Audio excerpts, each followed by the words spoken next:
പ്രശസ്ത ആയുർവേദ ചികിത്സകനായിരുന്ന ശ്രീ ലൂയിസ് വൈദ്യരുടെ പിന്തുടർച്ചാ സ്ഥാപനം 70 വർഷത്തെ ചികിത്സാ പാരമ്പര്യമുള്ള Shreyas Ayurveda hospital and research centre Kumbalangi. 2 ദിവസമായി വൈദ്യുതി ഇല്ലാത്തതിൽ കുത്തിയതോട് KSEB ഓഫീസിന് മുന്നിൽ കുഞ്ഞുങ്ങളുമായി പ്രതിഷേധം.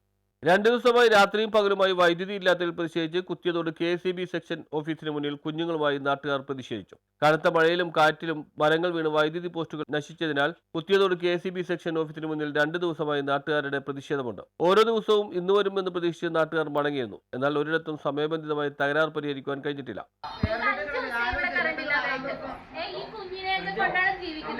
രാത്രി കിടന്ന് ഉറങ്ങാൻ പോലും രക്ഷയില്ല.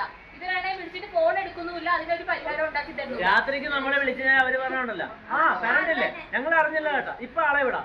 ഇത് തന്നെ പരിപാടിയാട്ടോ, ഒരു രക്ഷയില്ല. പാമ്പും വഴുതാരയും കൊണ്ടിട്ട് എന്നും ഞങ്ങള് പേടിച്ച് ജീവിക്കും. 4 ദിവസമായി ഞങ്ങൾക്ക് വന്നിട്ട് കറണ്ട് ബില്ലിന്റെ കാര്യത്തിൽ മാത്രം ഇവരെ കൊണ്ട് നല്ലതാണ്. അവര് ഓടി വരും, ഒരു 5 മിനിറ്റ് പോലും നിൽക്കും. 4 ദിവസമായി അമ്മയുടെ ഇത് കൊണ്ട് ഞങ്ങളെ വന്ന് ഇവിടെ നിൽക്കണം. ഇന്നത്തെ മൂത്രം നിറഞ്ഞു പോയിട്ട് അമ്മകൾക്ക് ആദ്യമായിരുന്നു.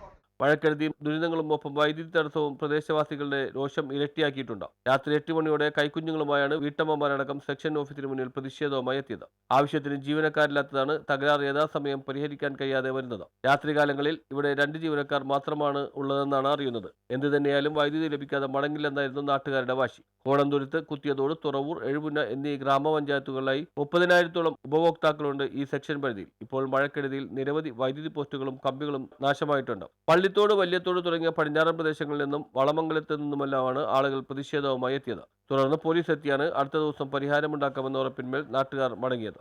News bureau, Ezhupunna.